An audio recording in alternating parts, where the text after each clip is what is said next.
എൻ്റെ ആരാധന ദൈവം എന്താണ് സ്വീകരിക്കാത്തത്? I will tell you Y.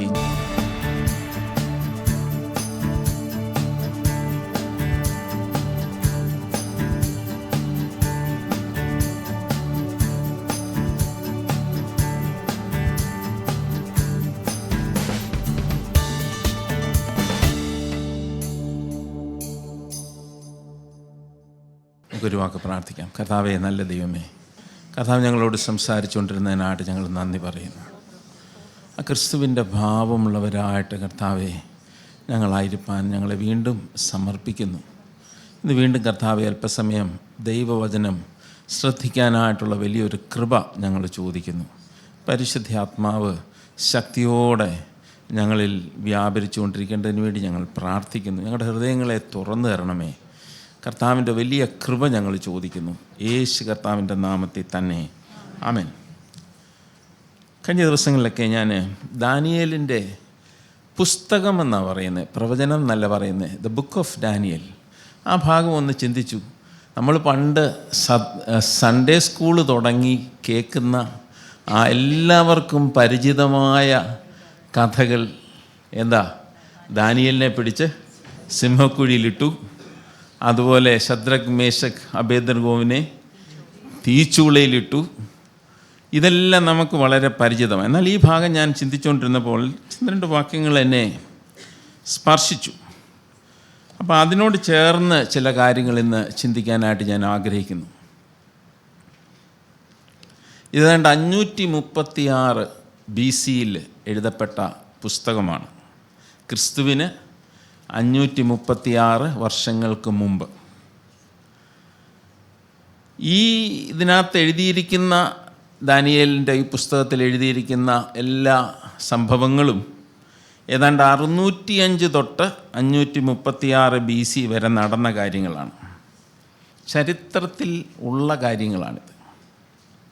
Nebuchadnezzar ഈ യഹൂദയെ ആക്രമിച്ച് കീഴടക്കി 605 BC ദാനിയേലിനെയും അങ്ങനെ അന്ന് അവിടെ ശ്രേഷ്ഠരായിട്ടുണ്ടായിരുന്ന ചിലരെ തിരഞ്ഞെടുത്ത് ബാബിലോണിലേക്ക് കൊണ്ടുപോയി. ഈ നെബൂഖദ്നേസറിൻ്റെ അദ്ദേഹം ഒരു വളരെ പ്രതാപശാലിയായ രാജാവായിരുന്നു.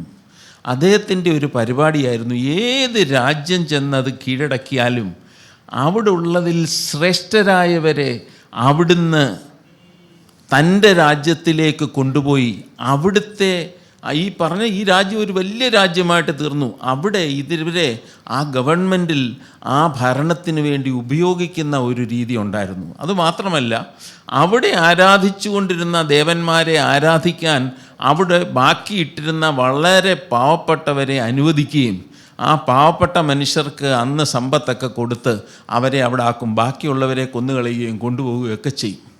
അങ്ങനെ പിടിച്ചുകൊണ്ടുപോയ ഒരു യഹൂദ ബാലനായിരുന്നു ദാനിയേൽ. ദാനിയേലിൻ്റെ കൂടെ നമുക്ക് കാണുന്ന ശദ്രക്, മേശക്, അബേദ്നെഗോ എന്ന് പറഞ്ഞ 3 പേരും.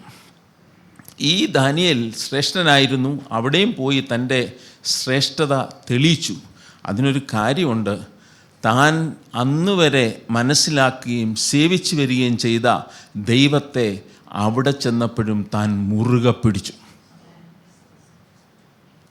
ഏതാണ്ട് 70 വർഷത്തോളം നെബൂഖദ്നേസറിൻ്റെ ആ ബാബേൽ സംസ്ഥാനത്ത്, ആ രാജ്യത്ത് താൻ ശുശ്രൂഷ ചെയ്തു.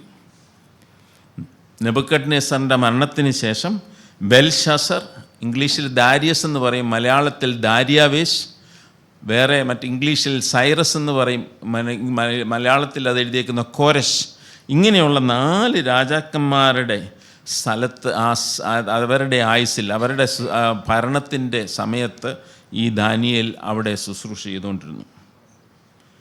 നമുക്കറിയാം, നെബൂഖദ്നേസറിനെ കുറിച്ച് ദൈവവചനത്തിൽ അനേക സ്ഥാനത്ത് പറഞ്ഞിട്ടുണ്ട്. 2 രാജാക്കന്മാർ 24-25, പിന്നെ 2 ദിനവൃത്താന്തത്തിൽ 36, യെരമ്യ പ്രവചനം, പിന്നെ ദാനിയേലിൻ്റെ പ്രവചനം. അങ്ങനെ 4 ഇടത്ത് നെബൂഖദ്നേസറിനെ കുറിച്ച് ദൈവവചനത്തിലുണ്ട്. ദൈവം തിരഞ്ഞെടുത്ത് ഉപയോഗിച്ച ഒരു രാജാവായിരുന്നു നെബൂഖദ്നേസർ. അതാണ് നാം കാണുന്നത്. തുടക്കം തന്നെ എഴുതിയേക്കുന്നത് ഈ ഒന്നാമത്തെ 1ഉം 2ഉം വാക്യങ്ങൾ നമ്മൾ എടുത്തു നോക്കിയാൽ, ഇന്ന് എനിക്ക് വേണ്ടി ഒന്ന് വായിച്ച് സഹായിച്ചാൽ പെട്ടെന്ന് എളുപ്പമായിരിക്കും. യഹൂദ രാജാവായ, അതാണോ? അതെ.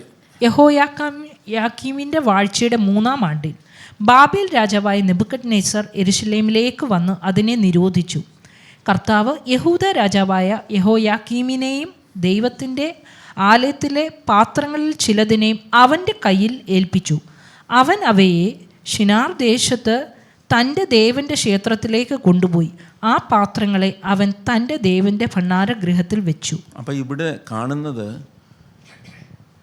ഇവരൊരിക്കലും ദൈവത്തിൻ്റെ ആലയത്തെ കയറി നെബൂഖദ്നേസർ അറ്റാക്ക് ചെയ്യുമെന്നും, അങ്ങനെ ആ ആലയം അവിടെ ഉള്ളതുകൊണ്ട് തന്നെ യെരുശലേമിനെ ഒരിക്കലും പിടിക്കാൻ സാധിക്കത്തില്ലെന്ന് ഉള്ള ഒരു ചിന്തയിലാണ് ഇരുന്നത്.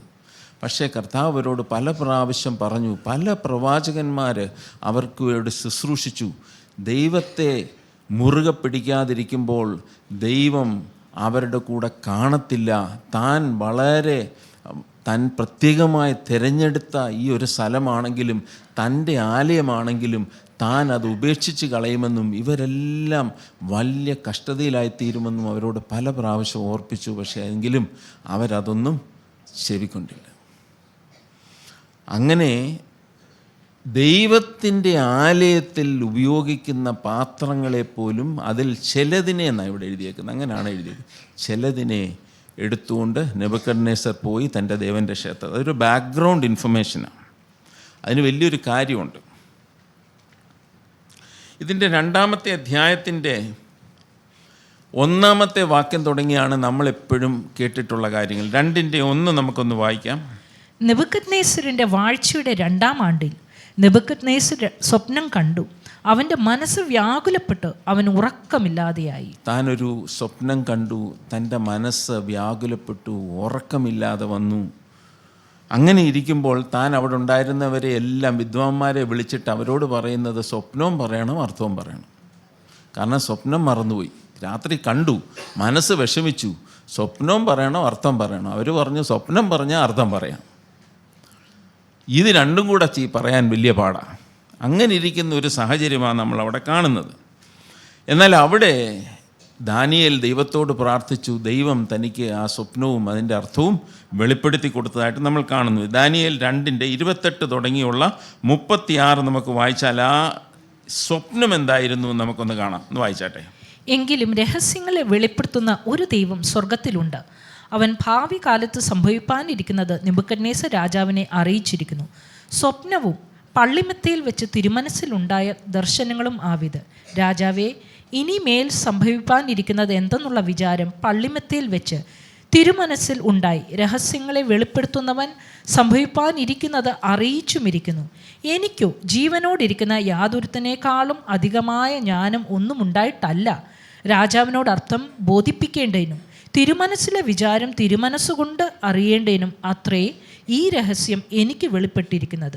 രാജാവ് കണ്ട ദർശനമോ അത് നമുക്ക് അവിടെ കൊണ്ടങ്ങ് നിർത്താം, അല്ലെങ്കിൽ ഒരുപാട് സമയം. നമുക്കറിയാം ആ സ്വപ്നം എന്തായിരുന്നു എന്നുള്ളത്. ഒരു ബിംബവും അതിൻ്റെ 4 ഭാഗങ്ങളുമൊക്കെയാണ് നമ്മൾ കാണുന്നത്. ഒന്ന് സ്വർണവും പിന്നെ വെള്ളിയും പിന്നെ അങ്ങനെ താമ്രവും അങ്ങനെ പോകുന്ന ആ ഒരു സ്വപ്നമാണ് നമ്മൾ കാണുന്നത്. അപ്പോൾ എന്തായാലും അത് കഴിഞ്ഞിട്ട് ഇദ്ദേഹം ദാനിയേൽ ഈ സ്വപ്നത്തെ വ്യാഖ്യാനിക്കുന്ന ഭാഗം നമ്മളൊന്ന് ശ്രദ്ധിച്ചാൽ അതിൽ 37 തുടങ്ങിയുള്ള ഒരു വാക്യം നമുക്ക് വായിക്കാം. 37. രാജാവേ, തിരുമനസ്സുകൊണ്ട് രാജാതി രാജാവാകുന്നു. സ്വർഗസ്ഥനായ ദൈവം തിരുമനസ്സിലേക്ക് രാജത്വവും ഐശ്വര്യവും ശക്തിയും മഹത്വവും നൽകിയിരിക്കുന്നു. മനുഷ്യർ പാർക്കുന്നിടത്തൊക്കെയും അവരെയും കാട്ടിലെ മൃഗങ്ങളെയും ആകാശത്തിലെ പക്ഷികളെയും അവൻ തൃക്കൈയിൽ തന്നു. എല്ലാറ്റിനും തിരുമനസ്സിലെ അധിപതിയാക്കിയിരിക്കുന്നു. പൊന്നുകൊണ്ടുള്ള തല തിരുമനസ്സുകൊണ്ട് തന്നെ. മതി. അപ്പോൾ അത് കഴിഞ്ഞിട്ട് അപ്പോൾ ഇദ്ദേഹത്തോട് ദാനിയേൽ പറഞ്ഞത്, രാജാവെ ചിന്തിക്കരുത്, നീ വലിയൊരാളാണ്, വലിയൊരു ചക്രവർത്തിയാണെന്നെങ്കിലും നിന്നെ ഇവിടെ ഒരാളാക്കിയതാണ്, അതാണ് ദൈവം. അപ്പം ദാനിയേൽ ഈ സ്വപ്നം വ്യാഖ്യാനിക്കുമ്പോൾ തുടങ്ങി നെബൂഖദ്നേസറിന് ഈ ദൈവത്തെപ്പറ്റി ദാനിയേൽ വ്യക്തമായിട്ട് പറഞ്ഞു കൊടുക്കുകയാണ്. നീ ഇവിടെ ആയിരിക്കുന്നത് ദൈവം നിന്നെ ആക്കിയത് കൊണ്ടാണ്, നിൻ്റെ മിടുക്കുകൊണ്ടല്ല നീ ഇവിടെ ആയിരിക്കുന്നത്. ഒരു അത്യുന്നതനായ ഒരു ദൈവം നിൻ്റെ മേലുണ്ട്, നീ അത് മറന്നു കളയരുത്. ഇതൊക്കെയാണ് അവിടെ ദാനിയേൽ അവിടെ പറയാൻ തുടങ്ങിയിരിക്കുന്നത്. ഇത് കഴിഞ്ഞിട്ട് അപ്പം ഈ ഒരു കാര്യം മനസ്സിലാക്കണം, കർത്താവ് ഈ ബാബിലോണിൻ്റെ രാജ്യത്തെയും ഈ ചക്രവർത്തിയും ഉപയോഗിക്കുമ്പോൾ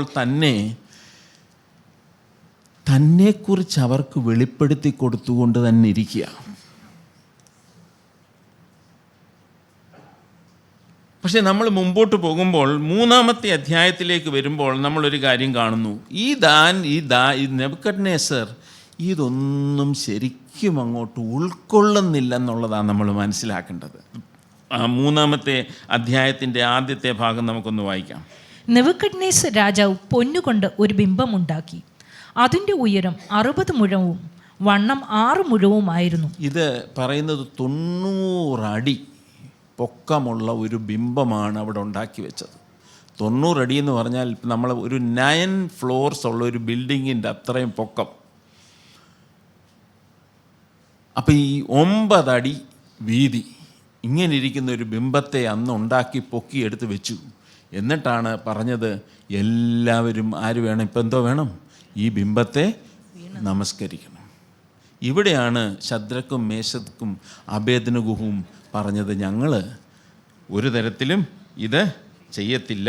3:28-29 വാക്യങ്ങൾ നമുക്കൊന്ന് വായിക്കാം. അപ്പോൾ നെബൂഖദ്നേസർ രാജാവ് കൽപ്പിച്ചത്, ശദ്രക്കിൻ്റെയും മേശക്കിൻ്റെയും അബേദ്നെഗോവിൻ്റെയും ദൈവം വാഴ്ത്തപ്പെട്ടവൻ. തങ്ങൾ ആശ്രയിക്കുകയും സ്വന്തം ദൈവത്തെ അല്ലാതെ വേറൊരു ദൈവത്തെയും സേവിക്കുകയോ നമസ്കരിക്കുകയോ ചെയ്യാതിരിക്കത്തക്കവണ്ണം രാജകൽപ്പന കൂടെ മറുത്ത് തങ്ങളുടെ ദേഹത്തെ ഏൽപ്പിച്ചു കൊടുക്കുകയും ചെയ്ത തൻ്റെ ദാസന്മാരെ അവൻ സ്വദൂതനെ അയച്ച് വിടുവിച്ചിരിക്കുന്നു. ഈ വിധത്തിൽ വിടുവിപ്പാൻ കഴിയുന്ന മറ്റൊരു ദൈവവും ഇല്ലായക കൊണ്ട് മതി. ഈ തരത്തിൽ വിടുവിക്കാൻ കഴിയുന്ന വേറെ ഒരു ദൈവവുമില്ല. ഇത് ആരുടെ വായിന്നാ വരുന്നേ? നെബൂഖദ്നേസറിൻ്റെ വായിന്ന് വരിക. പക്ഷെ എന്നാലും താൻ എന്തോ ചെയ്യുന്നു? ബിംബം ഉണ്ടാക്കുന്നു, അതിനെ ആരാധിക്കാൻ മറ്റുള്ളവരെ നിർബന്ധിക്കുന്നു. അപ്പം ഇതാണ് ഈ നെബൂഖദ്നേസറിൻ്റെ കാര്യത്തിലുള്ള ഒരു വൈരുദ്ധ്യമെന്ന് പറയുന്നത് ഞാൻ കണ്ടത്. താൻ ഒരു സൈഡിൽ കൂടെ ആദ്യത്തെ ഭാഗത്തിൽ ദാനിയേൽ പറഞ്ഞു കൊടുത്തു, നിന്നെ ഇവിടെ ആക്കിയിരിക്കുന്ന ഒരു വലിയ ദൈവമാണെന്ന് പറഞ്ഞു കൊടുത്തു. നാം കാണുന്നത് ശദ്രക്ക് മേശക്ക് അബേദ്നെഗോവിൻ്റെ ആ മിറക്കുലസായിട്ടുള്ള ആ വിടുതലിലൂടെ താൻ ദൈവമുണ്ട് എന്ന് മനസ്സിലാക്കി. അത് കാണുന്ന 3 പേരല്ല, ആ തീയിൽ ആരുണ്ടായിരുന്നു? 4ാമതൊരാളോടുണ്ടായിരുന്നു. ഇതിനോട് പറഞ്ഞു, ഇവരെ എടുത്തുകൊണ്ടുപോയി ഈ തീക്കകത്ത് എറിഞ്ഞ മല്ലന്മാർ തീ കൊണ്ട് മരിച്ചുപോയി, കത്തിപ്പോയി. എന്നിട്ട് അതിനകത്ത് വീണവർ എഴുന്നേറ്റിരുന്നു, അവർ ജീവിച്ചിരുന്നു. അവരുടെ തീയുടെ ഗന്ധം പോലും ഇല്ലായിരുന്നു വെളിയിറങ്ങി വരുമ്പോൾ. എന്നിട്ടാണ് താൻ പറയുന്നത്, ഇതുപോലൊരു ദൈവം വിടുവിക്കാൻ വേറെ ആരുമില്ല. ഇതെല്ലാം പറയുമ്പോഴും നാം കാണുന്നത് ഒരിക്കലും തൻ്റെ ഹൃദയം ഈ ദൈവത്തിങ്കിലേക്ക് ഏൽപ്പിച്ചു കൊടുക്കാൻ താൻ മനസ്സ് വെച്ചില്ല.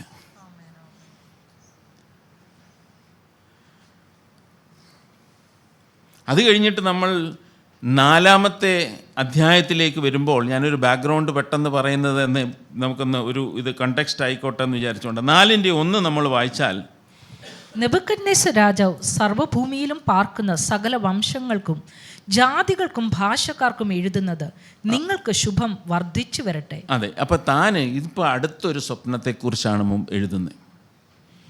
എല്ലാ രാജ്യക്കാർക്കും താൻ എഴുതുക. ഇത് എഴുതുന്നതെല്ലാം ഈ ദൈവത്തെ പറ്റിയാണ് എഴുതുന്നത്. ഈ ദാനിയേൽ ഈ സ്വപ്നം വ്യാഖ്യാനിക്കുന്ന ഒരു ഭാഗം നമ്മൾ ഇവിടെ കാണുമ്പോൾ ഇതിലെ 24-25 വാക്യങ്ങൾ നമുക്കൊന്ന് 24 തൊട്ട് 26 വാക്യം വരെ നമുക്കൊന്ന് വായിച്ചാട്ടെ. രാജാവേ, അതിൻ്റെ അർത്ഥം ഇതാകുന്നു: എൻ്റെ യജമാനായ രാജാവിൻ്റെ മേൽ വരുന്ന അത്യുന്നതനായവൻ്റെ വിധി ഇത് തന്നെ. തിരുമേനിയെ മനുഷ്യരുടെ ഇടയിൽ നിന്ന് നീക്കിക്കളയും. തിരുമനസ്സിലെ വാസം കാട്ടുമൃഗങ്ങളോട് കൂടെയാകും.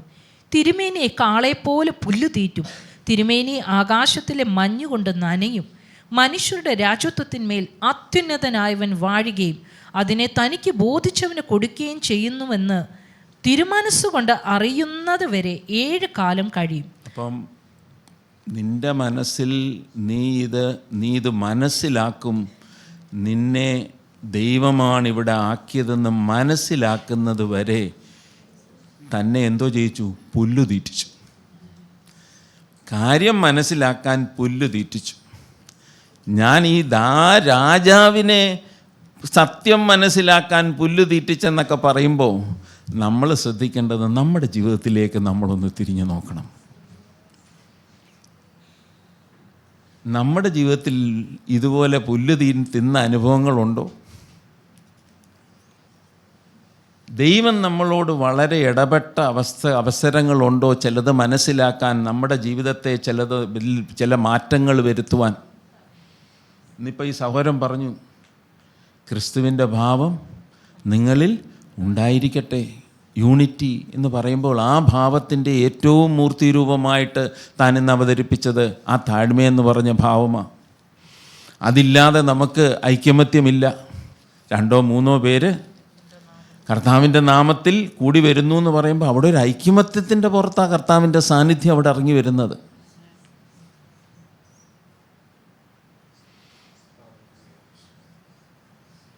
അപ്പോൾ ഇവിടെ നാം കാണുന്നത്, താൻ ഇതൊക്കെ ചെയ്യുമ്പോഴും ദാനിയേൽ പറയുകയാണ്, ഇനി അടുത്ത വാക്യം കൂടെ നമുക്ക്, നീ ഒരു കാര്യം മനസ്സിലാക്കണം, ദൈവത്തിൻ്റെ ഒരു ന്യായവിധി വരാൻ പോവാണ്, നിന്നെ പുല്ല് തീറ്റിക്കാൻ പോവാ. ഇത് പറഞ്ഞിട്ടാണ് കർത്താവ് ചെയ്തത്.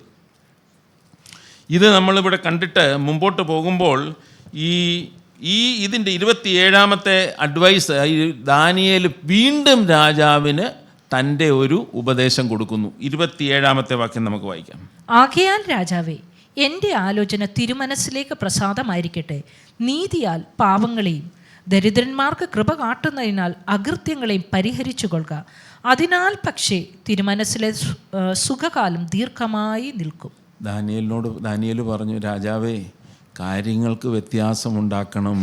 ഒരു പക്ഷേ ഈ ന്യായവിധി ഒഴിഞ്ഞു പോകാം. ദൈവം കരുണയുള്ളൊരു ദൈവമാണ്. ദൈവം മനുഷ്യനെ നശിപ്പിക്കാൻ ഒരിക്കലും ആഗ്രഹിക്കുന്നില്ല. മനുഷ്യൻ മനം തിരിഞ്ഞ് വരണമെന്നാണ് എപ്പോഴും ദൈവത്തിൻ്റെ ആഗ്രഹം.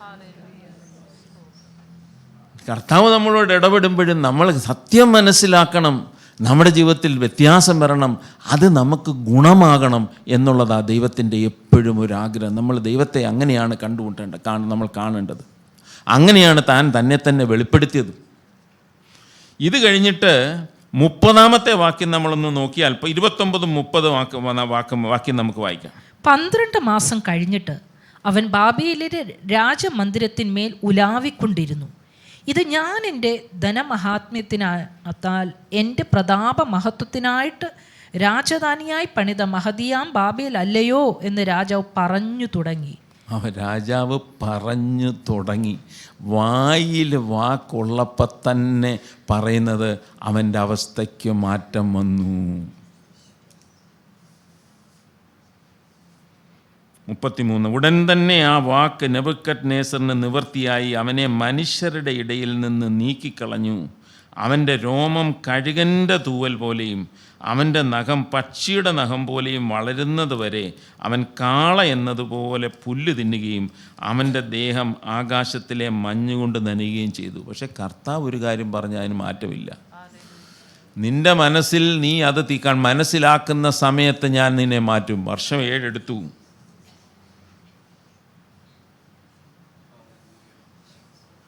അത് കഴിഞ്ഞിട്ട് 36ാമത്തെ വാക്യം നമുക്ക് വായിക്കാം.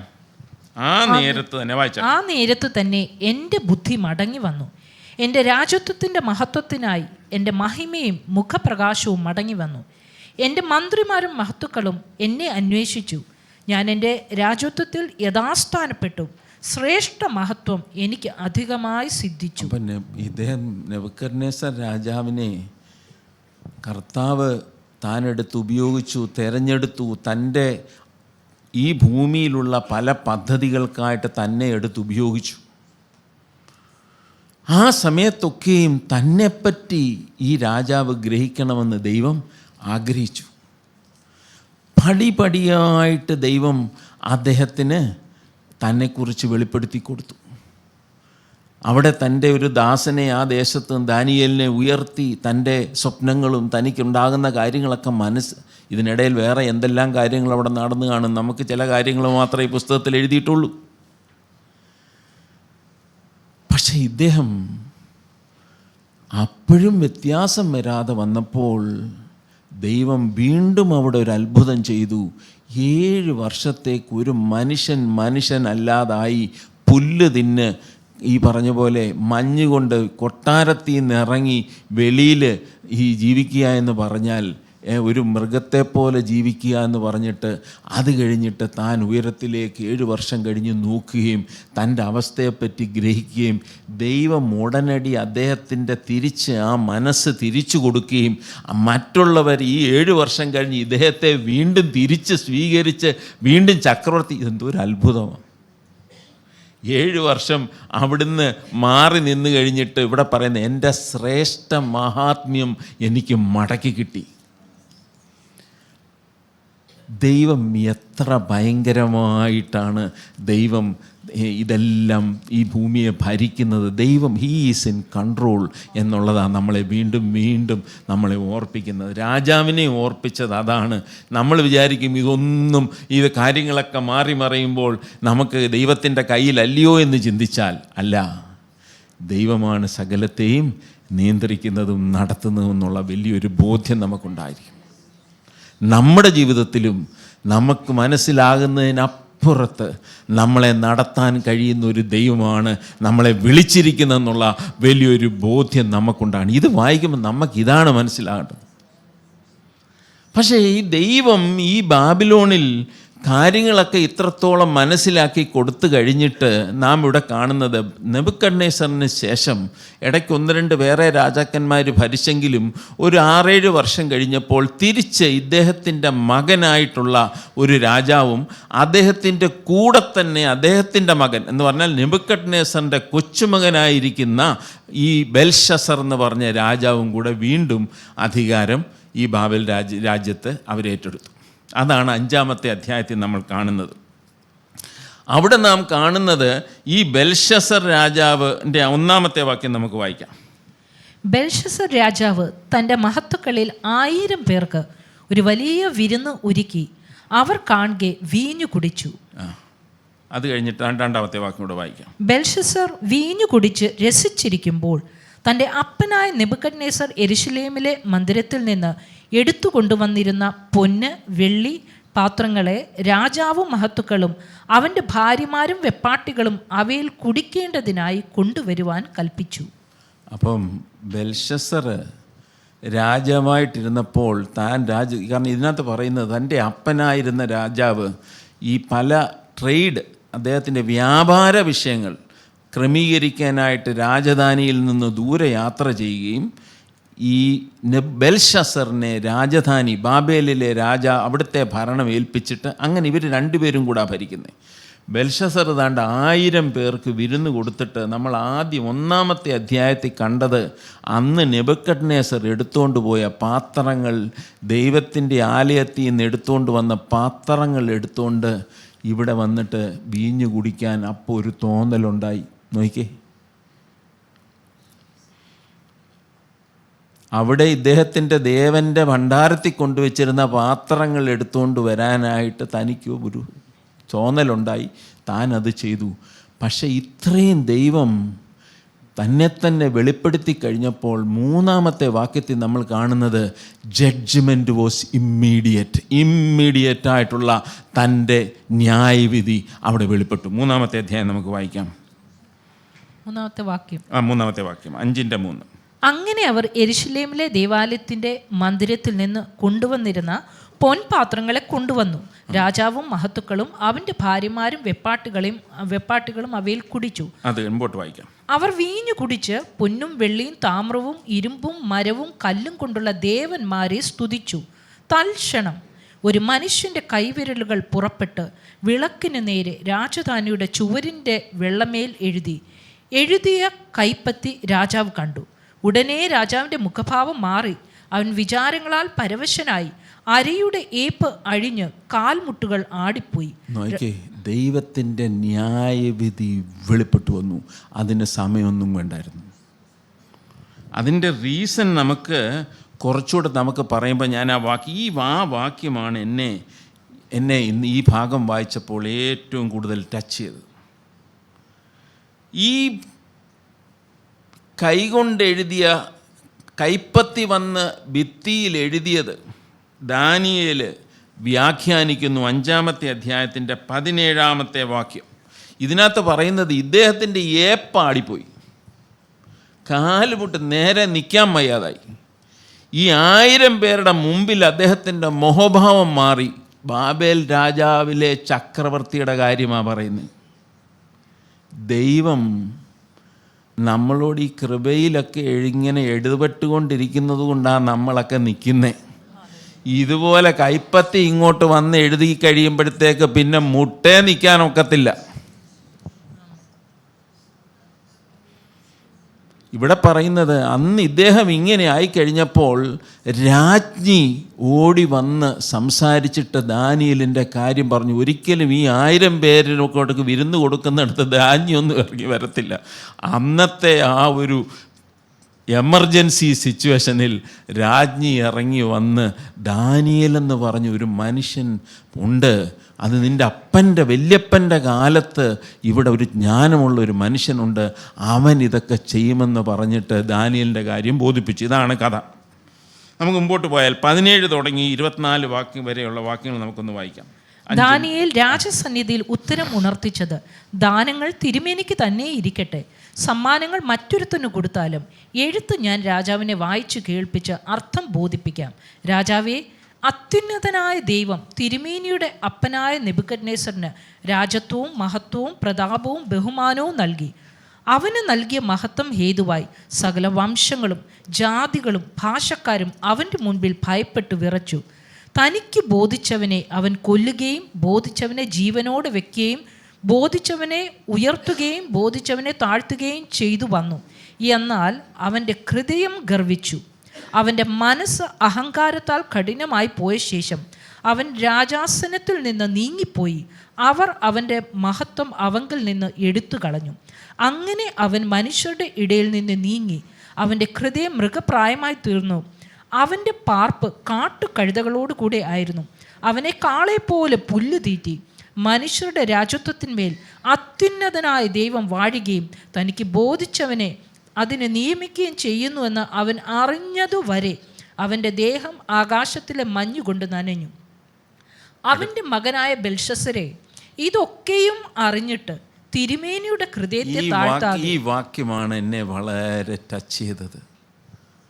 ബെൽഷസറെ, നീ ഇതൊക്കെ അറിഞ്ഞിട്ടും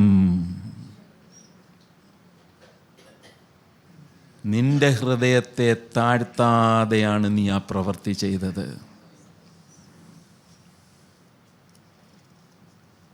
ഇരുപത്തിമൂന്നിൻ്റെ അവസാനം പറയുന്നത്, തിരുമനസ്സിലെ ശ്വാസവും എല്ലാ വഴികളും കൈവശമുള്ളവനായ ദൈവത്തെ മഹത്വീകരിച്ചതുമില്ല. അതുകൊണ്ട് അവൻ ആ കൈപ്പത്തി അയച്ചത് എഴുതിച്ചു, അതിൻ്റെ രാജത്വം നീങ്ങിപ്പോകാന്ന് പറഞ്ഞു. അന്ന് 30-ാമത്തെ വാക്യത്തെ പറയുന്ന, ആ രാത്രിയിൽ തന്നെ കൽദയ രാജാവായ ബെൽഷസർ കൊല്ലപ്പെട്ടു. നെബൂഖദ്നേസറിന് 7 വർഷം കൊടുത്തു പുല്ല് തിന്ന് കാര്യങ്ങൾ മനസ്സിലാക്കാൻ. പക്ഷേ തൻ്റെ കൊച്ചുമകന് ഒരു ദിവസം പോലും ദൈവം കൊടുത്തില്ല. ഞാനിത് വായിച്ചപ്പോൾ എൻ്റെ ഹൃദയത്തോട് കർത്താവ് പല കാര്യങ്ങൾ സംസാരിച്ചു.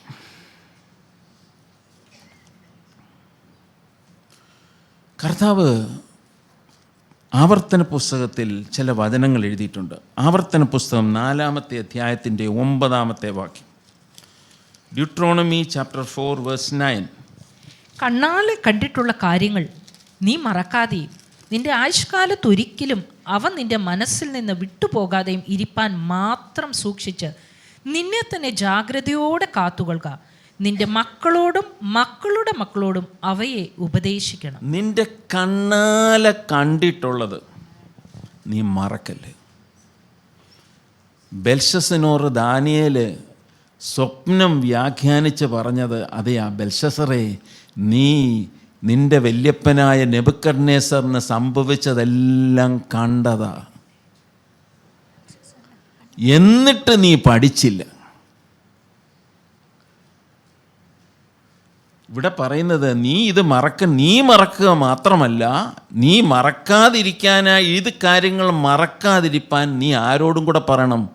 നിൻ്റെ മക്കളോടും മക്കളുടെ മക്കളോടും. ഈ മൂന്നാമത്തെ തലമുറ, ഈ നെബൂഖദ്നേസറിൻ്റെ മൂന്നാമത്തെ ആ തലമുറയാണ് ബെൽഷസർ. അപ്പം ഈ വചനം നമ്മൾ ചിന്തിക്കുമ്പം ഇതിൻ്റെ 6:7 കൂടെ വാക്യം കൂടെ നമുക്ക് വായിക്കാം. ആവർത്തന പുസ്തകം 6:7.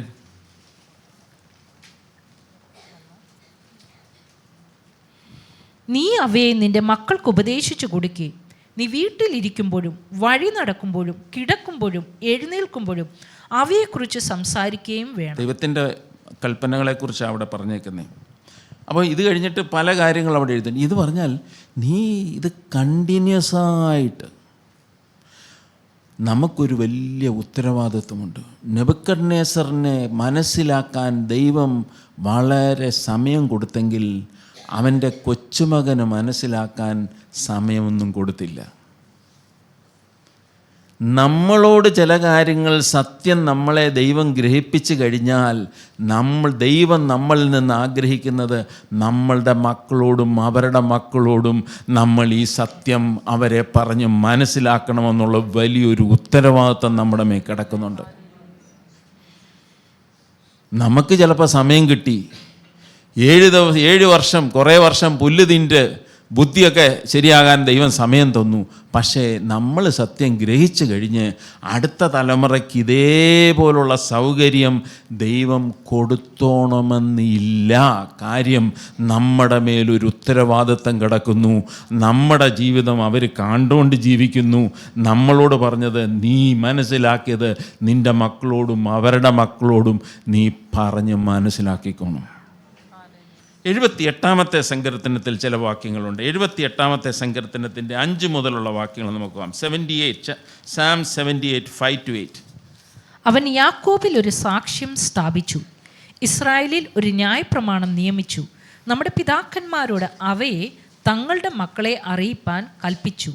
വരുവാനുള്ള തലമുറ, ജനിപ്പാനിരിക്കുന്ന മക്കൾ തന്നെ അവയെ ഗ്രഹിച്ച് എഴുന്നേറ്റ് തങ്ങളുടെ മക്കളോട് അറിയിക്കുകയും അവർ തങ്ങളുടെ ആശ്രയം ദൈവത്തിൽ വെക്കുകയും ദൈവത്തിൻ്റെ പ്രവൃത്തികളെ മറന്നുകളയാതെ അവൻ്റെ കൽപ്പനകളെ പ്രമാണിച്ചു നടക്കുകയും തങ്ങളുടെ പിതാക്കന്മാരെ പോലെ ശാഠ്യവും മത്സരവുമുള്ള തലമുറയായി ഹൃദയത്തെ സ്ഥിരമാക്കാതെ ദൈവത്തോട് അവിശ്വസ്തത മനസ്സുള്ള ഒരു തലമുറയായി തീരാതിരിക്കുകയും ചെയ്യേണ്ടതിന് തന്നെ. ഒരു അവിശ്വസ്ത തങ്ങളുടെ ഇത് പിതാക്കന്മാരെന്ന് പറഞ്ഞാൽ അന്ന് നശ്വരുടെ കാര്യമാണ് പറയുന്നത്. അവരെ പോലെ ശാഠ്യവും മത്സരമുള്ള തലമുറയായി ഹൃദയത്തെ സ്ഥിരമാക്കാതെ ദൈവത്തോട് അവിശ്വസ്തത മനസ്സുള്ള തലമുറയായി തീരാതിരിക്കേണ്ടതിന് നമ്മൾ അടുത്ത തലമുറയോട് കാര്യങ്ങൾ നമ്മൾ പറഞ്ഞ് മനസ്സിലാക്കണം.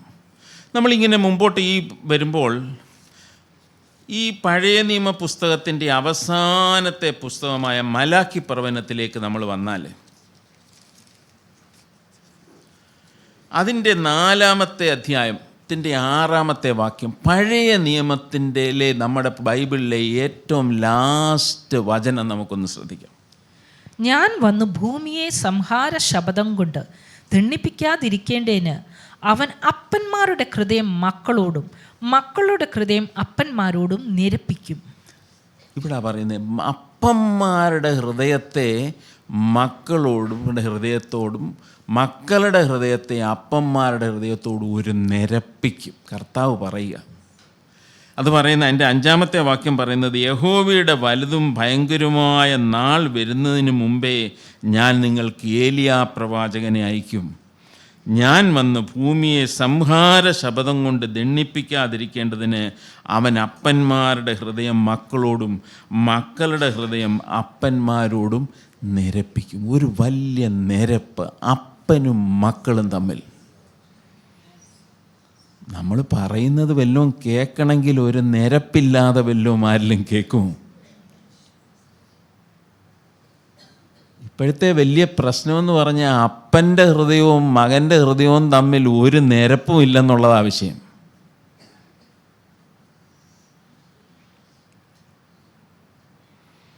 ഈ വചനം പറഞ്ഞു കഴിഞ്ഞിട്ട് ഭൂമിയിൽ 400 വർഷക്കാലം ദൈവത്തിൻ്റെ പ്രവാചകന്മാരുടെ ശബ്ദം മുഴങ്ങിയില്ല. ലാസ്റ്റ് പറയുന്നത് ഈ ഹൃദയം നിരപ്പിക്കുന്ന കാര്യമാണ്. ഇത് കഴിഞ്ഞിട്ടാണ് നാം പുതിയ നിയമത്തിലേക്ക് വരുമ്പോഴാണ് വീണ്ടും നമ്മൾ ഈ ഭാഗം നമ്മൾ കാണുന്നത്. മത്തായി എഴുതിയ സുവിശേഷം 17-ാമത്തെ അധ്യായത്തിലേക്ക് വരികയാണെങ്കിൽ അതിൻ്റെ 10 തൊട്ട് 13 വരെയുള്ള വാക്യങ്ങൾ നമുക്ക് നോക്കാം. മത്തായി എഴുതിയ സുവിശേഷം 17-ാമത്തെ അധ്യായം 10 മുതൽ 13 വരെ. ശിഷ്യന്മാർ അവനോട്, എന്നാൽ ഏലിയാവ് മുമ്പേ വരേണ്ടേന് എന്ന് ശാസ്ത്രിമാർ പറയുന്നത് എന്ത് എന്ന് ചോദിച്ചു. അതിനവൻ, ഏലിയാവ് വന്ന് സകലവും യഥാസ്ഥാനത്താക്കും, സത്യം. എന്നാൽ ഏലിയാവ് വന്നു കഴിഞ്ഞു എന്ന് ഞാൻ നിങ്ങളോട് പറയുന്നു. എങ്കിലും അവർ അവനെ അറിഞ്ഞുകൊള്ളാതെ തങ്ങൾക്ക് തോന്നിയത് എല്ലാം അവനോട് ചെയ്ത് ഔവണ്ണം മനുഷ്യപുത്രനും അവരാൽ കഷ്ടപ്പെടുവാനുണ്ട് എന്നുത്തരം പറഞ്ഞു. അപ്പം നമ്മളിവിടെ കാണുന്ന പുതിയ നിയമത്തിൽ മലാക്കി പ്രവചനത്തിൽ പറഞ്ഞ ആ പ്രവചനത്തിൻ്റെ നിവൃത്തി എവിടെ ഉണ്ടായി?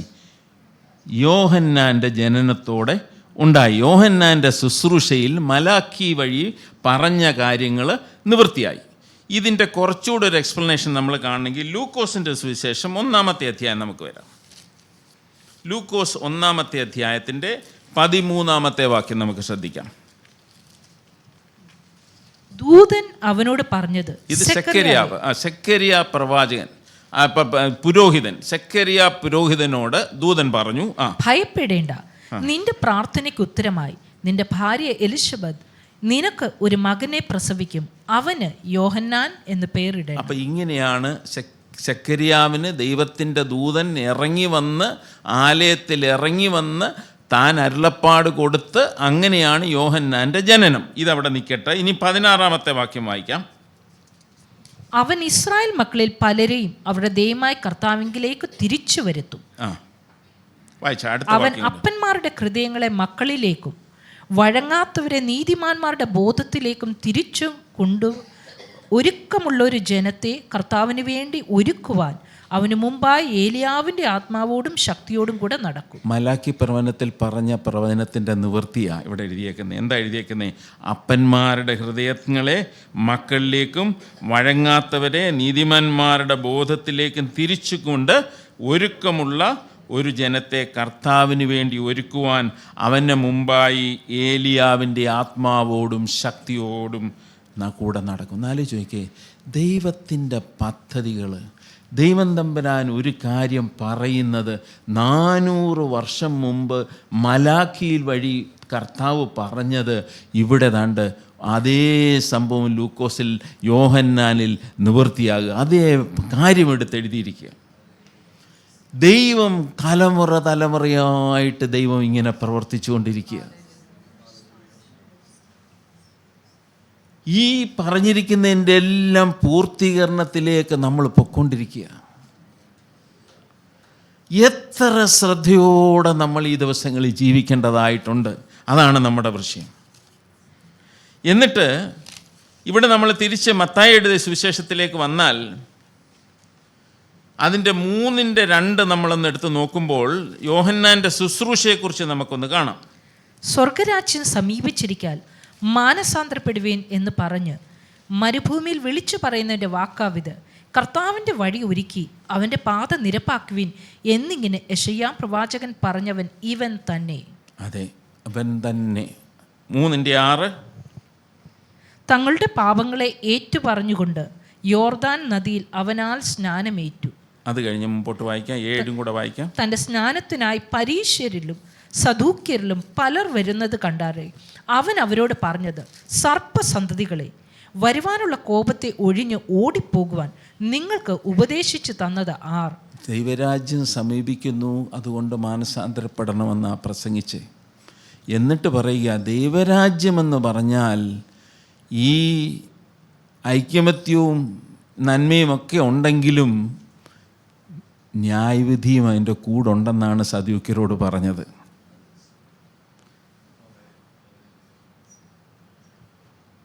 അതുകൊണ്ട് മാനസാന്തരത്തിന് തക്കവണ്ണം യോഗ്യമായ ഫലം ഫലം കായ്ക്കണം. എന്നിട്ട് അവിടെ പറഞ്ഞ കോടാലി ഇപ്പോഴേ വെച്ചേക്കുക എന്ന് പറഞ്ഞു. അപ്പം ദൈവത്തിൻ്റെ പദ്ധതി ഒരു സൈഡിൽ കൂടെ ദൈവത്തിൻ്റെ കൃപ നമ്മളെ മാനസാന്തരത്തിലേക്ക് നടത്തിക്കൊണ്ടിരിക്കുമ്പോൾ നമ്മൾ അതിന് റെസ്പോണ്ട് ചെയ്തുകൊണ്ടിരിക്കണം. അല്ലെങ്കിൽ ഈ കാര്യങ്ങളൊക്കെ അത്ഭുതങ്ങൾ കണ്ടവരുടെ ഹൃദയം കഠിനമായി പോയതുപോലെ നമ്മുടെ ഹൃദയവും കഠിനമായി പോയിട്ട് നമ്മൾ റെസ്പോണ്ട് ചെയ്യാതിരിക്കും. നമ്മുടെ ഹൃദയത്തെ വളരെ ജാഗ്രതയോടെ സൂക്ഷിക്കണമെന്നാണ് ദൈവം പറയുന്നത്. ഇതിൻ്റെ തൊട്ട് മുമ്പുള്ള പുസ്തകത്തിൽ, മലാക്കി പുസ്തകത്തിൽ 2-ാമത്തെ അധ്യായത്തിൽ, മലാക്കിയുടെ ഓരോ അധ്യായത്തിലും ഓരോ മെസ്സേജുകൾ ഉണ്ട്. ഇതിൽ 2:13 തൊട്ട് 15 വരെയുള്ള വാക്യങ്ങൾ വായിച്ചാൽ നമുക്കത് ശരിക്കും അങ്ങോട്ട് മനസ്സിലാക്കാൻ ഒരു ഇച്ചിരി ബുദ്ധിമുട്ടുണ്ട്. ആ ഭാഗം കൊണ്ടൊന്ന് വായിക്കാം. 2-ാമത്തെ അധ്യായം 13 തൊട്ട് 15 വരെ. രണ്ടാമത്, നിങ്ങൾ ഇങ്ങനെ ചെയ്യുന്നു: യഹോവ ഇനി വഴിപാട് കടാക്ഷിക്കുകയോ നിങ്ങളുടെ കയ്യിൽ നിന്ന് പ്രസാദമുള്ളത് കൈക്കൊള്ളുകയോ ചെയ്യാതെ വണ്ണം നിങ്ങൾ അവൻ്റെ യാഗപീഠത്തെ കണ്ണുനീർ കൊണ്ടും കരച്ചിൽ കൊണ്ടും ഞരക്കം കൊണ്ടും മൂടിക്കളയുന്നു. എന്നാൽ നിങ്ങൾ അത് എന്തുകൊണ്ട് എന്ന് ചോദിക്കുന്നു.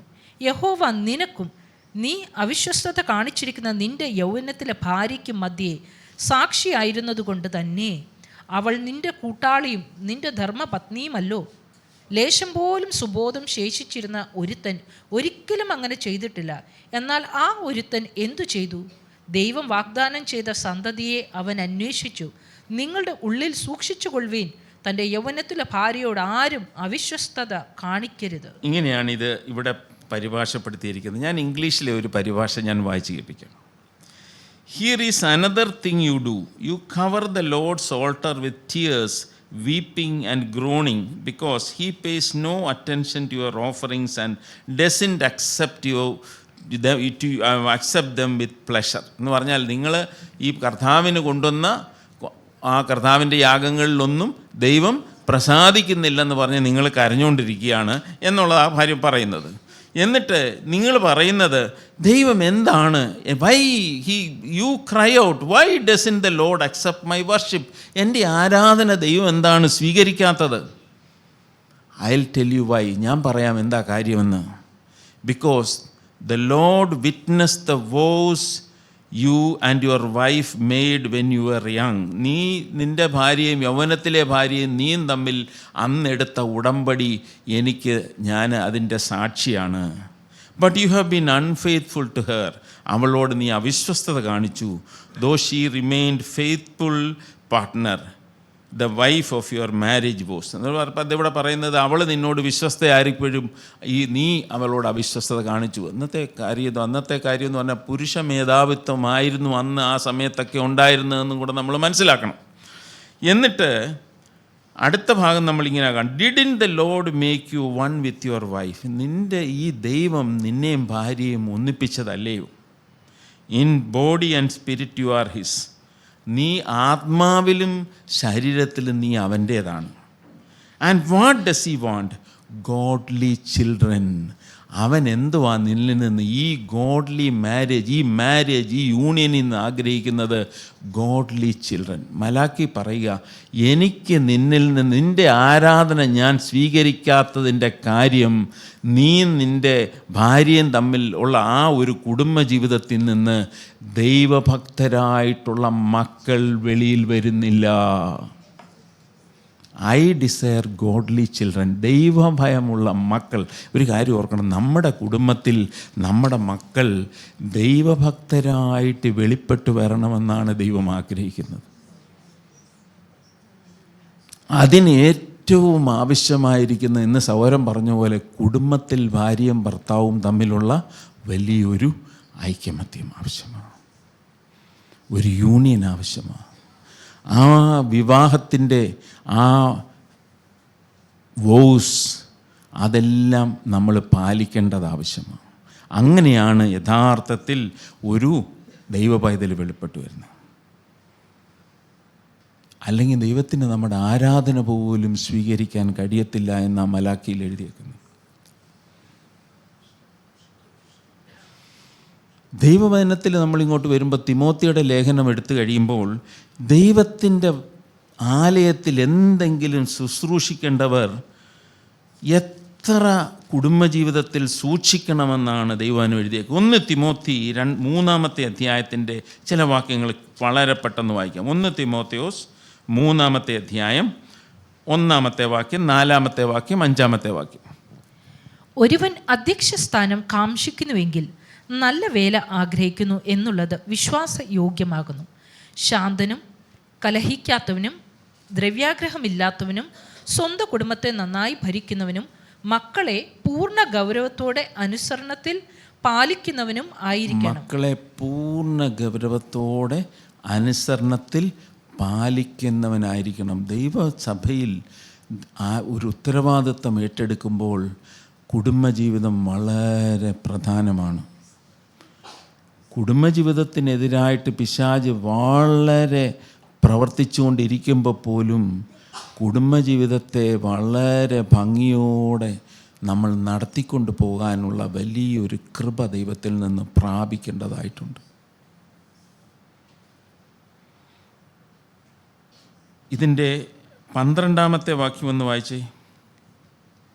ശുശ്രൂഷകന്മാർ ഏക ഭാര്യയുള്ള ഭർത്താക്കന്മാരും മക്കളെയും സ്വന്തം കുടുംബങ്ങളെയും നന്നായി ഭരിക്കുന്നവരും ആയിരിക്കണം. അപ്പം ഞാനിപ്പോൾ പറഞ്ഞുകൊണ്ട് വന്നത്, നെബൂഖദ്നേസറിന് ദൈവം പല കാര്യങ്ങളും വെളിപ്പെടുത്തിയത് തൻ്റെ കൊച്ചുമകനായ ബെൽശസ്സറിന് അത് താനെ ട്രാൻസ്മിറ്റ് ചെയ്ത് കൊടുക്കാൻ തനിക്ക് കഴിഞ്ഞില്ല. നെബൂഖദ്നേസറിന് 7 വർഷം പുല്ല് തിന്ന് സത്യം മനസ്സിലാക്കാൻ ദൈവം സമയം കൊടുത്തെങ്കിലും ബെൽശസ്സറിന് 1 ദിവസം പോലും ദൈവം കൊടുത്തില്ല. കാരണം അവൻ കണ്ണുകൊണ്ട് കണ്ടത് അവൻ്റെ ഹൃദയത്തിലേക്ക് ഏറ്റെടുത്തില്ല എന്നുള്ളത് ദൈവം അത് ഒരു വലിയ ന്യായവിധിയിലേക്ക്, അങ്ങനത്തെ ദൈവത്തിൻ്റെ ഒരു ന്യായവിധിയിലേക്ക് അതിന് ദൈവം കൊണ്ടുവന്നു. മലാക്കി പ്രവചനത്തിൽ നാം എഴുതിയിരിക്കുന്നത് കണ്ടത്, ദൈവം നമ്മളിൽ നിന്ന് ആഗ്രഹിക്കുന്നത് നമ്മുടെ മക്കൾ ദൈവത്തെ അറിയുന്നവരും ദൈവഭയമുള്ളവരുമായിട്ട് വളർന്നു വരണം എന്ന് ദൈവം ആഗ്രഹിക്കുന്നു. അല്ലാതെ ഇരിക്കുമ്പോൾ പലപ്പോഴും നമ്മുടെ ആരാധനകൾ പോലും ദൈവത്തിന് പ്രസാദകരമല്ല എന്നുള്ളത് എന്ന് പറഞ്ഞാൽ ദൈവം എത്ര സീരിയസ് ആയിട്ട് അതിനെ കാണുന്നു എന്നുള്ളതാണ് ഞാനിവിടെ കൊണ്ടുവരുന്നത്. നാം കണ്ടു, പുതിയ നിയമത്തിൽ ശുശ്രൂഷ ആഗ്രഹിക്കുന്നത് നല്ല കാര്യമാണ്. ശുശ്രൂഷ ആഗ്രഹിക്കുമ്പോൾ കുടുംബജീവിതത്തെ നാം വളരെ ശ്രദ്ധിക്കാനായിട്ട് ദൈവം ആഗ്രഹിക്കുന്നു. അപ്പോൾ നമ്മുടെ കുഞ്ഞുങ്ങളെ എങ്ങനെ മുമ്പോട്ട് കൊണ്ടുപോകാം? നാം കണ്ടു, പുതിയ നിയമത്തിൻ്റെ ആരംഭത്തിൽ യോഹന്നാൻ്റെ ശുശ്രൂഷ, മാനസാന്തരത്തിൻ്റെ കാര്യം പറയുമ്പോൾ പോലും അപ്പന്മാരുടെ ഹൃദയത്തെ മക്കളിലേക്ക് തിരിക്കുക, മക്കളുടെ ഹൃദയത്തെ അപ്പന്മാരിലേക്ക് തിരിക്കുക. ഇതാണൊരു വലിയ ശുശ്രൂഷ. നമ്മുടെ മാനസാന്തരവും നമുക്ക് ദൈവകൃപയും പ്രാപിക്കുമ്പോൾ നമ്മുടെ ജീവിതത്തിലും നമ്മുടെ കുടുംബത്തിലും സംഭവിക്കേണ്ടത് ഈ ഒരു വലിയ നിരപ്പിൻ്റെ ഒരു ശുശ്രൂഷയാണ്. ഇതിന് നമ്മൾ മനസ്സ് വെക്കണം. നമ്മുടെ പാപം ആദ്യം ക്രമീകരിക്കണം, അല്ലാതെ നമ്മുടെ മക്കളുടെ മുമ്പിൽ നമുക്ക് ജീവിക്കാനൊക്കത്തില്ല. തിമോത്തിയോസിൻ്റെ കാര്യത്തിൽ നമ്മൾ പറയുന്ന പോലെ, നിൻ്റെ വല്യമ്മയിലുണ്ടായിരുന്ന വിശ്വാസം നിൻ്റെ അമ്മയ്ക്ക് കിട്ടി, അമ്മയിലുള്ള വിശ്വാസം നിനക്ക് കിട്ടി എന്ന് പറയുന്നത് പോലെ അവരുടെ മുമ്പിൽ ശരിക്കും ഒരു എക്സാമ്പിളായിട്ട്, ഒരു മാതൃകയോടുള്ളൊരു ജീവിതം നമുക്ക് ദൈവം നമ്മളിൽ നിന്ന് ആഗ്രഹിക്കുന്നു. പുതിയ നിയമത്തിലേക്ക് വരുമ്പോൾ 2 വാക്യങ്ങളുടെ പെട്ടെന്ന് വായിച്ചിട്ട് ഞാനിവിടെ നിർത്താൻ ആഗ്രഹിക്കുക. എഫേസ്യ ലേഖനം 6 അധ്യായം അതിൻ്റെ 4 വാക്യം. പിതാക്കന്മാരെ, നിങ്ങളുടെ മക്കളെ കോപിപ്പിക്കാതെ കർത്താവിൻ്റെ ബാലശിക്ഷയിലും പത്യോപദേശത്തിലും പോറ്റി വളർത്തുവീൻ. അതെ, ഇതെല്ലാം ഞങ്ങൾ കഴിഞ്ഞ ദിവസങ്ങളിൽ ഇവിടെ ഒരു റിട്രീറ്റിൻ്റെ സമയത്ത് നമ്മൾ പറഞ്ഞൊരു കാര്യമുണ്ട്. ദൈവവചനത്തിൽ പല ഇൻസ്ട്രക്ഷൻസും കുടുംബജീവിതത്തിലേക്കുള്ള കാര്യത്തെക്കുറിച്ച് പറയുന്നത് അപ്പന്മാരോടാണ്. ദൈവം ആഗ്രഹിക്കുന്നു അപ്പന്മാർ വലിയ ഉത്തരവാദിത്വമാണ് as the head of the family. പിതാക്കന്മാരെ എന്നാണ് അവിടെ അഡ്രസ്സ് ചെയ്തേക്കുന്നത്, മാതാക്കന്മാരെ എന്നല്ല. പിതാക്കന്മാരെ, നിങ്ങളുടെ മക്കളെ കോപിപ്പിക്കാതെ കർത്താവിൻ്റെ ബാലശിക്ഷയിലും പത്യോപദേശത്തിലും പോറ്റി വളർത്താൻ. അമ്മയുടെ കാര്യമല്ല ഈ പോറ്റി വളർത്തുന്ന കാര്യം പറഞ്ഞേ, അപ്പനോടാ പറയുന്നത്. കോപിപ്പിക്കരുത്. Do not provoke your children എന്നാണ് ഞാൻ വേറെ ഒരു ട്രാൻസ്ലേഷൻ കണ്ടത്. Do not provoke your children to anger by the way you treat them. അവരെ കോപിപ്പിക്കാനല്ല, പ്രകോപിപ്പിക്കാനല്ല. ദൈവം നമ്മളെക്കുറിച്ച് ആഗ്രഹിക്കുന്ന അവരെ യഥാർത്ഥ ദൈവഭക്തിയിൽ വളർത്തിയെടുക്കാൻ.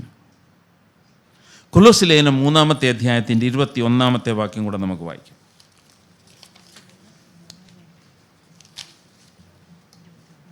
കൊലോസ്യ ലേഖനം പിതാക്കന്മാരെ, നിങ്ങളുടെ മക്കൾ അധൈര്യപ്പെടാതിരിക്കേണ്ടതിന് അവരെ കോപിപ്പിക്കരുത്. ഇതൊരു കാര്യം. പിതാക്കന്മാരെ, നിങ്ങളുടെ മക്കള് അധൈര്യപ്പെട്ടു. ഇത് നമ്മുടെ ഡിസിപ്ലിനിങ് അവരെ അധൈര്യപ്പെടുത്താനല്ല, അവരെ ഉറപ്പിച്ച് മുമ്പോട്ട് കൊണ്ടുപോകാനാണ്. ഞാനിന്ന് ഇവിടെ പറയട്ടെ, ഞങ്ങൾ കഴിഞ്ഞ ദിവസം റിട്രീറ്റിലായിരുന്നപ്പോൾ ഒരു കഥ പറഞ്ഞു. ഒരു 55 വയസ്സുള്ള ഒരു പുരുഷൻ ഒരു ദിവസം ഞങ്ങളുടെ ഫാക്കൽറ്റിയുടെ അടുക്കൽ വന്നിട്ട് കരഞ്ഞു. പറഞ്ഞു, എനിക്ക് ഏതാണ്ട് ഒരു 55 വയസ്സായി, എനിക്ക് ജോലിയില്ല, എനിക്ക് വീടില്ല, എനിക്ക് ഒരു ബാങ്ക് ബാലൻസും ഇല്ല, എൻ്റെ കുടുംബജീവിതം എന്ന് പറയുന്ന മുഴുവൻ തകർച്ചയാണ്, ഞാൻ ഇനിയും എന്ത് ചെയ്യും, ഇത്രയും പ്രായമായി കഴിഞ്ഞു എന്ന് പറഞ്ഞു. അദ്ദേഹം പറഞ്ഞു, താൻ ചെറുപ്പമായിരുന്നപ്പോൾ താനൊരു ഉഴപ്പനുമൊക്കെ ആയിരുന്നു. അപ്പൻ രാവിലെ തൊട്ട് ജോലിക്ക് പോകും, വൈകിട്ട് രാത്രി വരും. അപ്പോൾ അമ്മ പറയും, ഇവൻ്റെ കുസൃതിയൊക്കെ പറഞ്ഞു കൊടുക്കും. ഈ പയ്യൻ അപ്പോഴത്തേക്ക് ഉറക്കം പിടിച്ച് കാണും. അപ്പൻ ഇതെല്ലാം കൂടെ അങ്ങോട്ട് കേൾക്കും. ഡ്രസ്സ് മാറാനായിട്ട് തുടങ്ങുന്നതിന് മുമ്പ് അരയിൽ നിന്ന് ബെൽറ്റ് അങ്ങോട്ട് ഊരും. ഉറങ്ങിക്കിടക്കുന്ന പയ്യനെ അങ്ങോട്ട് പൊക്കി അങ്ങോട്ട് എടുത്ത് അങ്ങ് അടിക്കും.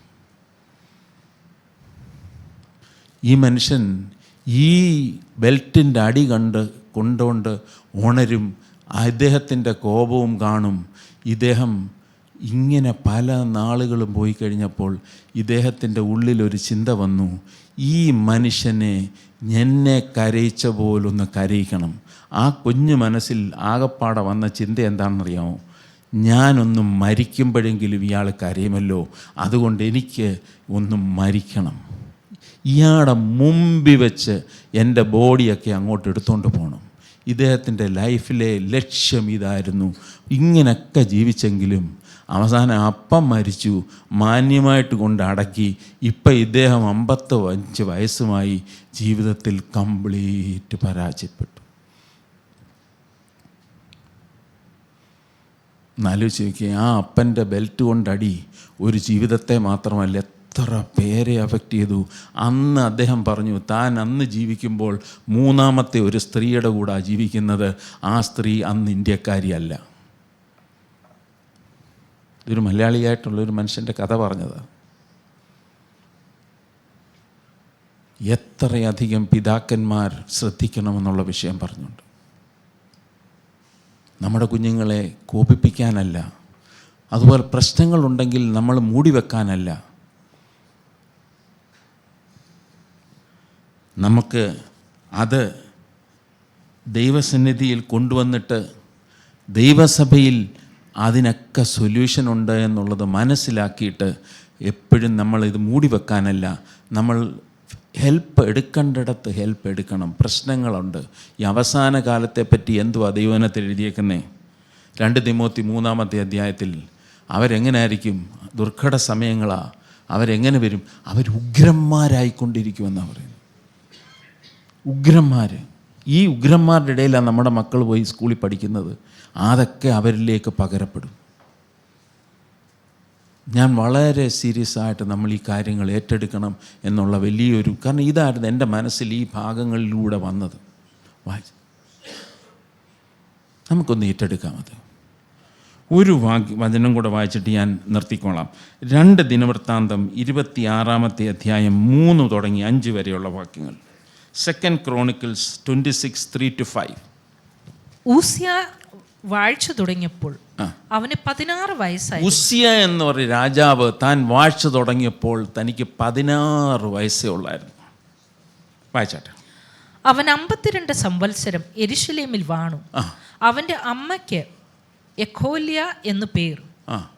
അവൾ യെരൂശലേം കാര്യത്തി ആയിരുന്നു. അടുത്ത വാക്കുണ്ട് വായിക്കും. അവൻ തൻ്റെ അപ്പനായ അമസ്യാവ് ചെയ്തതുപോലെ ഒക്കെയും യഹോവയ്ക്ക് പ്രസാദമായുള്ളത് ചെയ്തു.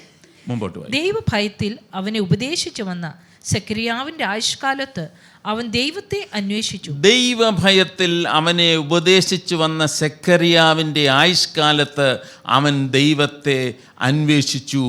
അവൻ യഹോവയെ അന്വേഷിച്ച കാലത്തോളം ദൈവം അവന് അഭിവൃദ്ധി കൊടുത്തു. ഇവിടെ തൻ്റെ പപ്പനെ കുറിച്ചല്ല പറയുന്നത്. He had a godly mentor in Zechariah. സെക്കരിയാവിൽ അവനെ നടത്താൻ, ദൈവത്തിൻ്റെ വഴി നടത്താൻ അവനൊരു മെൻറ്റർ ഉണ്ടായിരുന്നു. നമുക്ക് ഇന്ന് ചിലരെങ്കിലും ആ വിളിയും കൂടെ ഏറ്റെടുക്കണം. ചിലർക്ക് ഒരു മെൻറ്ററിൻ്റെ ആവശ്യമുണ്ട്. ഈ ദൈവഭയത്തിൽ അവനെ ഉപദേശിച്ച് വരുന്ന ആ ഒരു സെക്കരിയാവിനെ പോലെ ചില സ്ഥലത്തെങ്കിലും, കാരണം അനേകർ സിംഗിൾ ഫാമിലിയാണ്, ചിലയിടത്തൊക്കെ സിംഗിൾ പേരൻസാണ്, ചിലയിടത്ത് അവർക്ക് ജോലി കൊണ്ട് അവർക്ക് പേരൻസ് കുടുംബത്തിലേക്ക് മടങ്ങി വരാൻ ഒക്കുന്നില്ല, ദൂരദേശത്ത് ജോലി ചെയ്യുന്നു. ഇതെല്ലാം ഒരു ചലഞ്ചിങ് സിറ്റുവേഷനാണ്. ഇവിടെ ചിലരെയെങ്കിലും ഇതുപോലെ സഹായത്തിനായിട്ടൊരു വലിയ ശുശ്രൂഷയായിട്ട് ഏറ്റെടുക്കാൻ ദൈവം നമ്മളെക്കുറിച്ച് ആഗ്രഹിക്കുന്നു. ഇതിനെല്ലാമാണ് ദൈവസഭയെക്കുറിച്ച് ദൈവം ഇങ്ങനെ നമ്മളെ ആക്കി വെച്ചേക്കുന്നത്. നമ്മുടെ കുഞ്ഞുങ്ങളെ നമ്മൾ ഈ പറഞ്ഞ പോലെ നടത്താനായിട്ട് നമ്മൾ വീണ്ടും ആ ഗോഡ്ലി ഓർഡറിലേക്ക് നമ്മളെ തന്നെ വീണ്ടും ഒന്ന് സമർപ്പിക്കാം. ദൈവം നമ്മളെ സഹായിക്കട്ടെ, കുടുംബജീവിതത്തെ സഹായിക്കട്ടെ. ദൈവം കർത്താവ് നമ്മളെ മുമ്പോട്ട് നടത്തട്ടെ. എല്ലാവരെയും ദൈവം സഹായിക്കട്ടെ. ഇന്നത്തെ ഈ സന്ദേശം നിങ്ങൾക്ക് അനുഗ്രഹമായി തീർന്നു എന്ന് ഞങ്ങൾ ആത്മാർത്ഥമായി വിശ്വസിക്കുന്നു. ഇതുപോലെയുള്ള അനുഗ്രഹിക്കപ്പെട്ട സന്ദേശങ്ങൾ തുടർന്നും കേൾക്കുവാൻ ദയവായി ഞങ്ങളുടെ ഈ ചാനൽ നിങ്ങൾ സബ്സ്ക്രൈബ് ചെയ്യുക. അതിലൂടെ നമ്മുടെ രക്ഷിതാവും കർത്താവും വീണ്ടെടുപ്പുകാരനുമായ യേശു കർത്താവുമായിട്ടുള്ള ദൃഢമായ ബന്ധത്തിൽ വളരുവാൻ അത് കാരണമായി തീരട്ടെ എന്ന് ഞങ്ങൾ പ്രാർത്ഥിക്കുന്നു. മറക്കാതെ ഇപ്പോൾ തന്നെ സബ്സ്ക്രൈബ് ചെയ്യൂ. ദൈവം നിങ്ങളെ അനുഗ്രഹിക്കുമാറാകട്ടെ.